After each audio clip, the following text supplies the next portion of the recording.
নমস্কার, আপনারা দেখছেন ওঙ্কার বাংলা। সঙ্গে রয়েছে আমি কোয়েল। নজর রাখবো বিস্তারিত খবরের দিকে।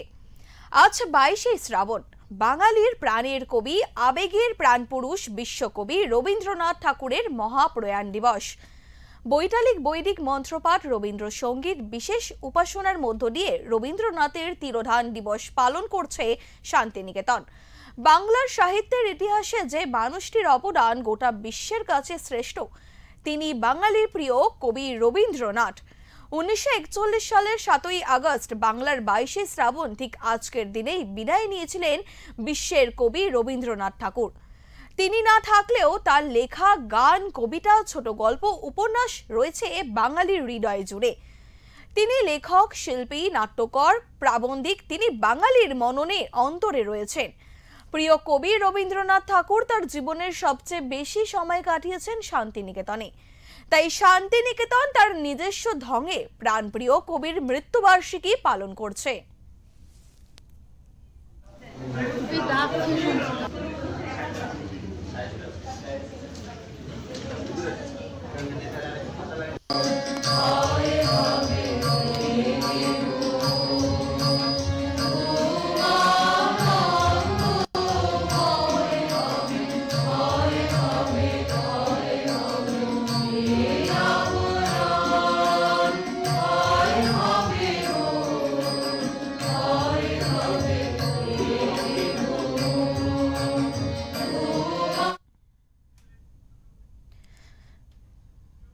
রবীন্দ্রনাথ তিনি নিজেই বিশ্বাস করতেন, জন্মিলে মরিতে হবে। তাই তার জন্মদিন যেন শুধু দুঃখ চোখের জল দিয়েই না কাটে। তাই তো শান্তিনিকেতনে রবীন্দ্রনাথের মৃত্যুতেও সপ্তাহ ব্যাপী চলে উৎসব। আজও আমরা ভাবি বৈশাখ, জ্যৈষ্ঠ, গ্রীষ্মের দাবদহে প্রাকৃতিকে বাঁচার জন্য গাছ লাগানোর কথা, কিন্তু রবীন্দ্রনাথ তিনি 100 বছর আগে বৃক্ষরোপণের কথা বলে গেছেন। স্বাভাবিকভাবে রবীন্দ্র তিরোধান দিবসে শান্তিনিকেতনে ঘটা করে পালন হয় বৃক্ষরোপণ অনুষ্ঠান।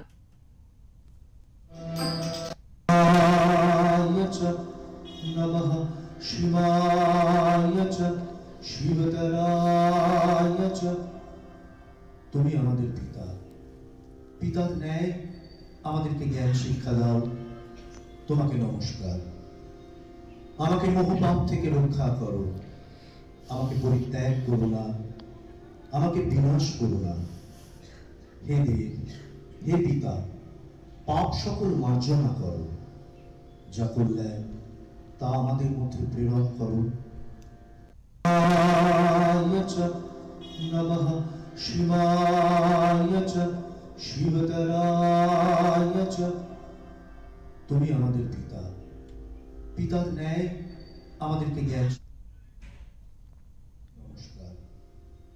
22শে শ্রাবণ কবিগুরু রবীন্দ্রনাথ ঠাকুরের মহাপ্রয়াণ দিবস উপলক্ষে এক সপ্তাহ ব্যাপী গুরুদেবের তিরোধান দিবস পালন করবে বিশ্বভারতী।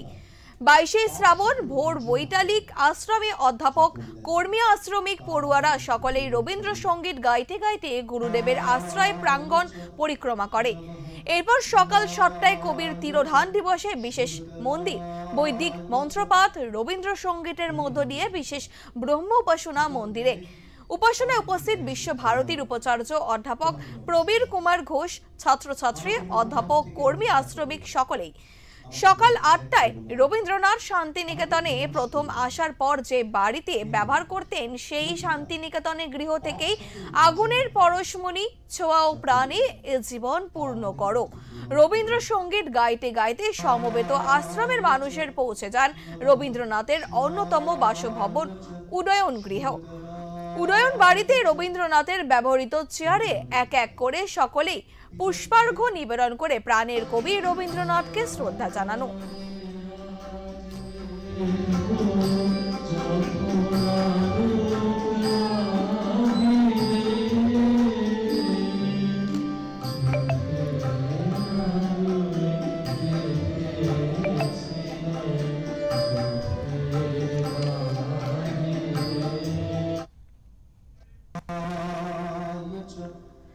বিকালে কবি গুরুর দেখানো পথ বৃক্ষরোপণ অনুষ্ঠান।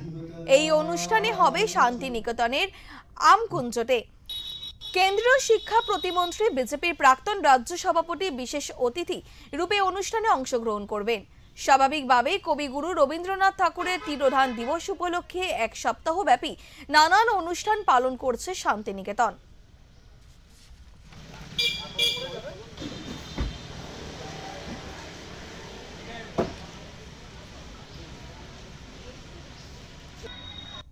বিশাল একটা অনুষ্ঠান হচ্ছে, আজকের স্মরণীয় দিন কবিগুরুর মৃত্যু দিবস, এবং আমরা আজকে বিভিন্ন ধরনের প্রোগ্রাম করে ওনাকে স্মরণ করছি। আমাদের আজকে বৃক্ষরোপণ আছেন আমাদের মিনিস্টার, যে আমাদের education minister doctor Sukanta Majumdar আসছেন, ওনার হাত দিয়ে বৃক্ষরোপণ হবে। এবং আমাদের যে বিশিষ্ট যে আমাদের অতিথি ডক্টর এন মুখোপাধ্যায়, যিনি এগ্রিকালচার কলেজ ইউনিভার্সিটি জোরহাটের উপাচার্য ছিলেন, উনি আমাদের ফলকর্ষণের জন্য কালকে উনি চিফ গেস্ট, আর আজকে উনি আমাদের সঙ্গে পুরো দিন থাকবেন। এবং আমরা এই ওনার সমস্ত বিভিন্ন ধরনের অনুষ্ঠানের থ্রু দিয়ে আমার কবিগুরুকে স্মরণ করব। এবং আজকের দিনটা আমরা মানে সমস্ত কিছু ঐতিহ্য বজায় রেখে ওনাকে স্মরণ করতে থাকব।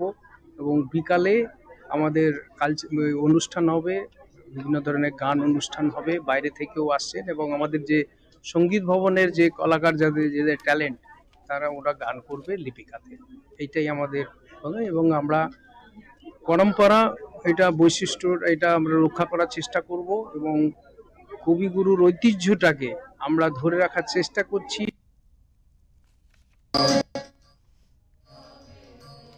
শান্তিনিকেতন থেকে প্রীতম দাসের রিপোর্ট, ওঙ্কার বাংলা।